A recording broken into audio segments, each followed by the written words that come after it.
A woman flees from her abusive husband and goes to a church where she is promised a better life for her and her daughter. But once there, she discovers shocking things about this church and Pastor Adonijah that makes her believe that she made a terrible mistake.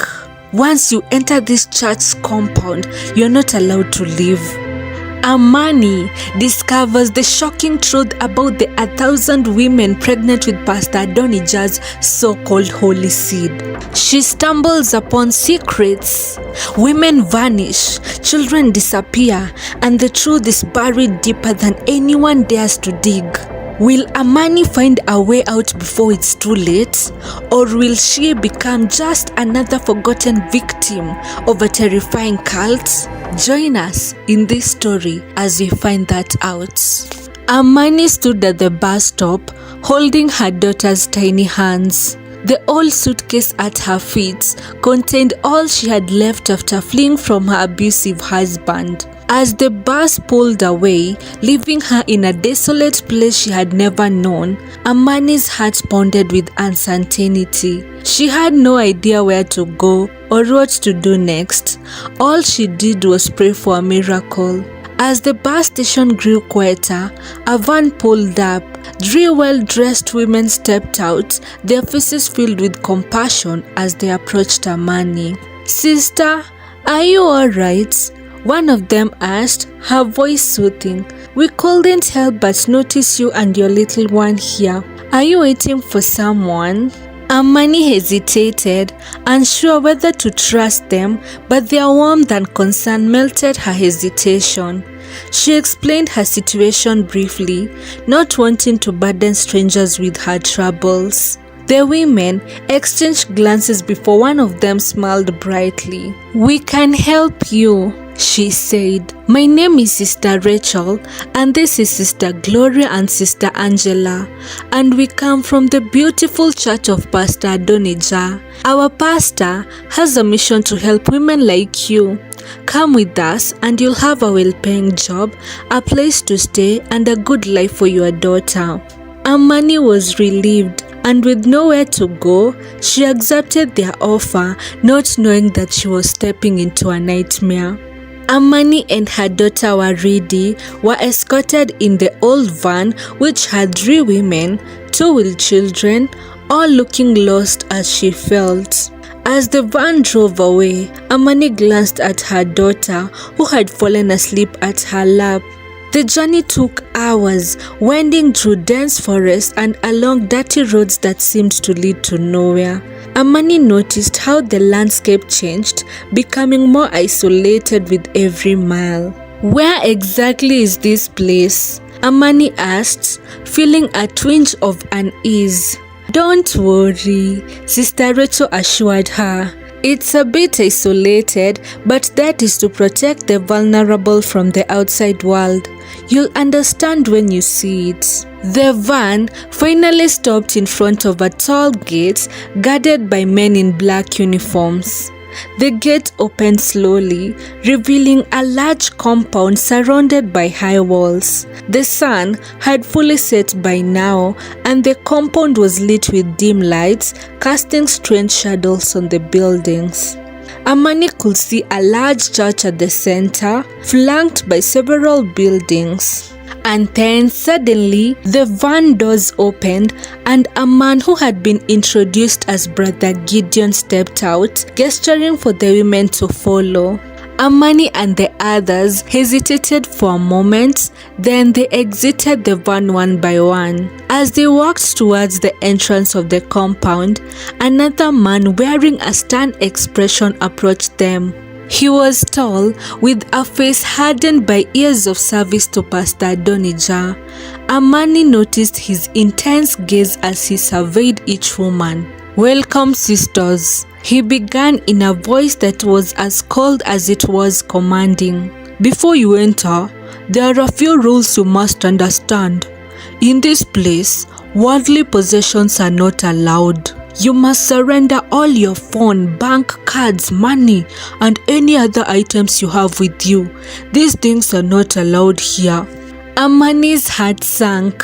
Her phone was her everything, her last means of reaching out for help if things went wrong. Her bank cards and money were all she had to start a new life to provide for herself and her daughter. Mercy, one of the women, turned to Amani, her eyes wide with fear. "We have to give them everything?" she whispered, her voice trembling. Brother Gideon, who had been watching the exchange, stepped closer. "There is no need to worry," he said, his voice slightly softer though still authoritative. "All your needs will be provided for here. Pastor Adonijah teaches that relying on material wealth hinders spiritual growth. Trust in him and you will want nothing." Reluctantly, Amani reached into her bag and handed over her phone, her bank cards, and the cash she had left. The other women did the same, their faces a mix of fear and resignation. Brother Gideon collected the items with an expression of satisfaction, and then he said with a smile, "This is the Lord's sanctuary. Welcome to your new home." Amani and the other women were then taken to a communal hall where food was laid out on long tables. The other women and children ate hungrily, but Amani felt too nervous to eat much. Waridi, however, devoured her food, her innocent joy bringing a brief smile to Amani's face. After that, Amani and the women were led inside the women's dormitory, a long, narrow building with rows of beds lined up against the walls. The room was filled with women of various ages, some whispering quietly, others staring blankly into the distance. The atmosphere felt heavy. "You'll sleep here, Amani," Sister Rachel instructed, pointing to an empty bed. "And your daughter will be taken to the children's dormitory." Amani felt a sharp pang of anxiety as she watched her daughter being escorted to the children's dormitory. She wanted to be with her, to keep her safe, but the rules were strict. She was told she would see Waridi in the morning.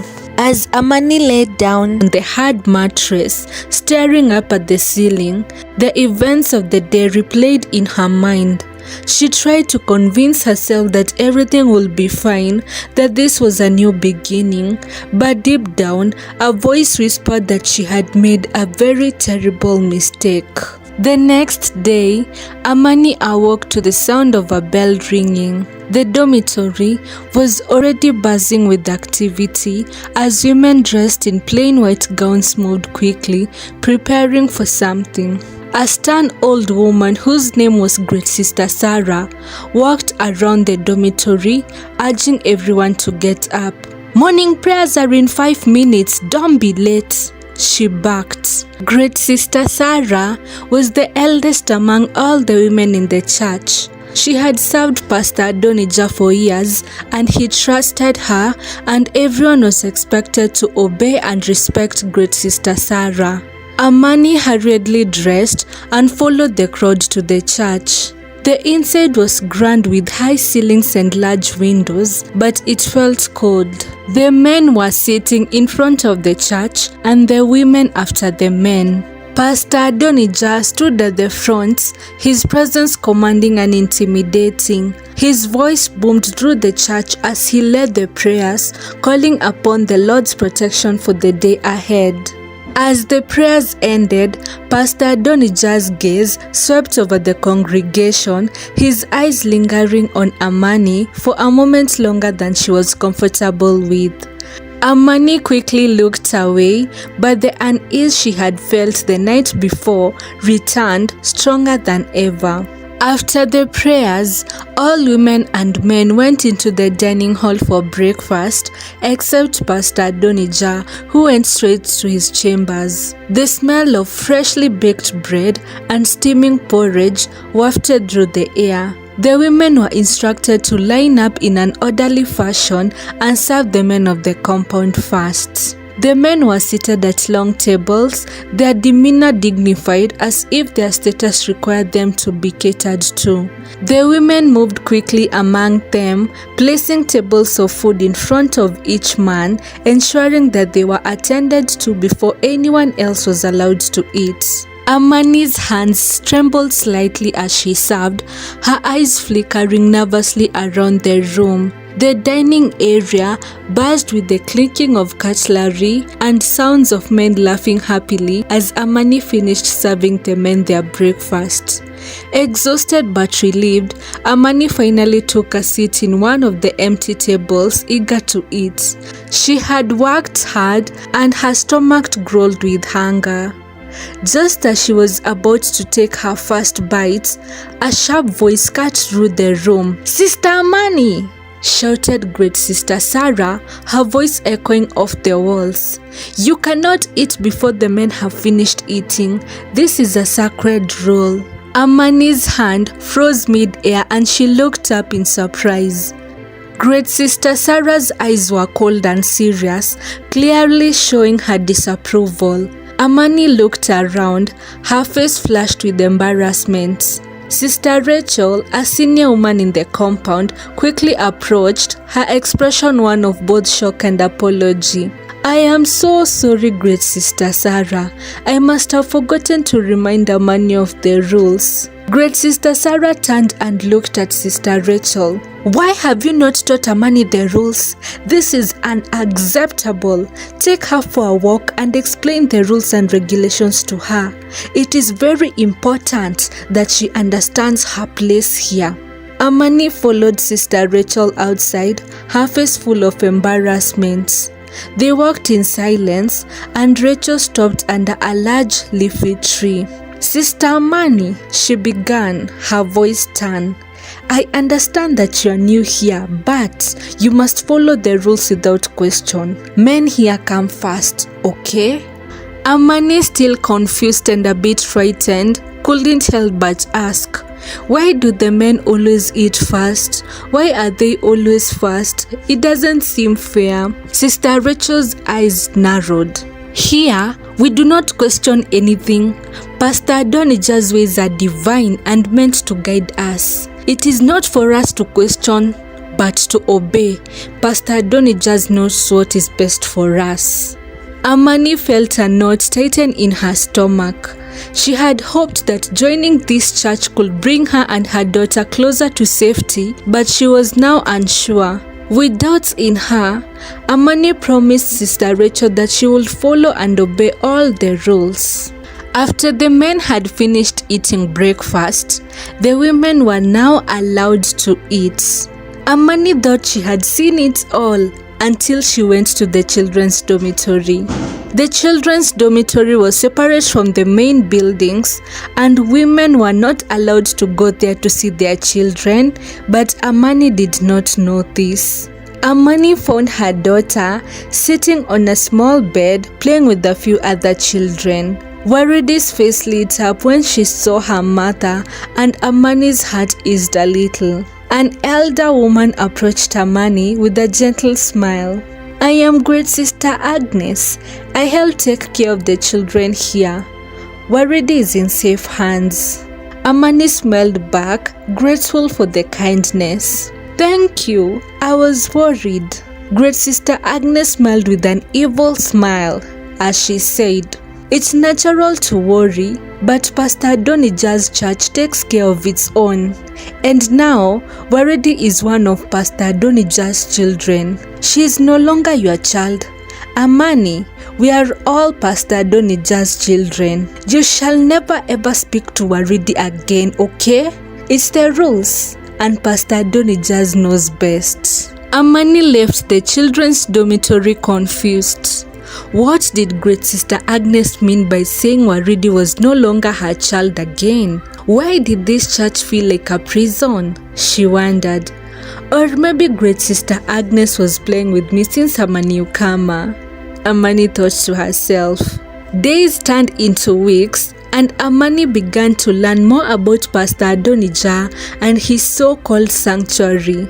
The women were told that Pastor Adonijah was a man of God, chosen by God himself to cleanse them of their sins and remove demons from their lives. But it wasn't long before Amani began to notice things that disturbed her. Some women would disappear for days, only to return looking helpless, their spirits crushed. They spoke in whispers, their eyes darting nervously, and would not talk about where they had been or what happened to them. At this time, Waridi was enrolled in the compound school, and although Amani missed her terribly, she took comfort in knowing that her daughter was being educated. Still, Amani couldn't shake the feeling that something was wrong. The dormitory was overcrowded, and the women barely smiled or spoke. At night, Amani would lie awake, listening to quiet sobs of other women,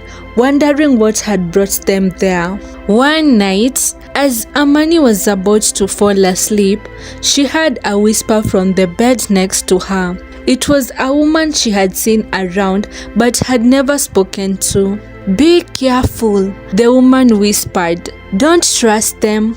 Amani turned towards the voice, alarmed. "What do you mean?" Amani asked.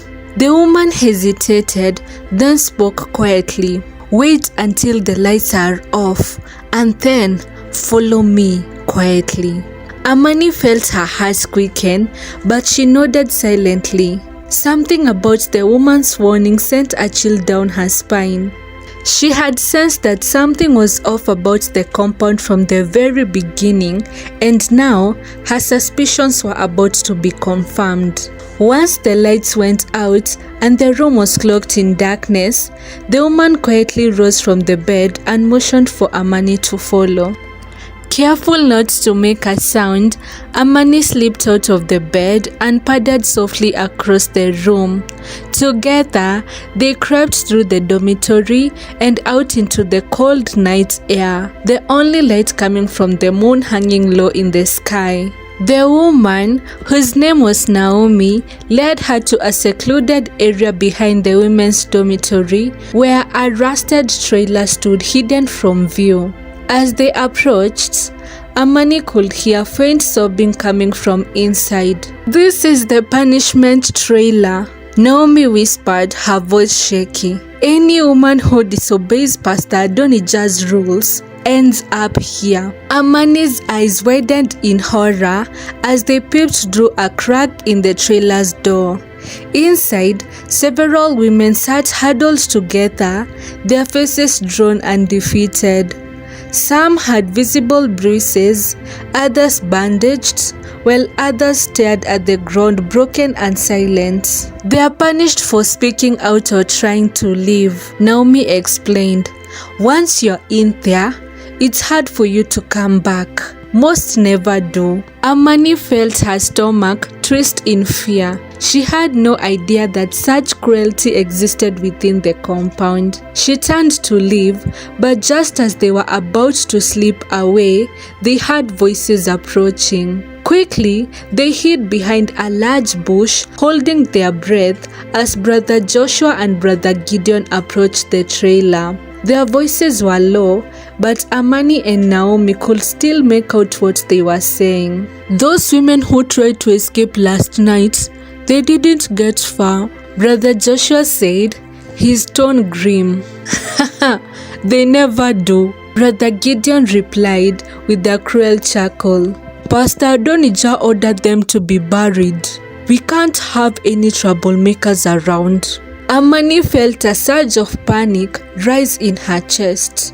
They were talking about burying women alive. Her heart pounded in her ears, but the conversation grew even darker. "And what about their children?" Brother Joshua asked. "Taken care of. They'll be sold as sex slaves in the city," Brother Gideon responded coldly. "The van's already on its way to pick them up." Amani's eyes widened in horror. Her breath caught in her throat as she watched the brothers walk away.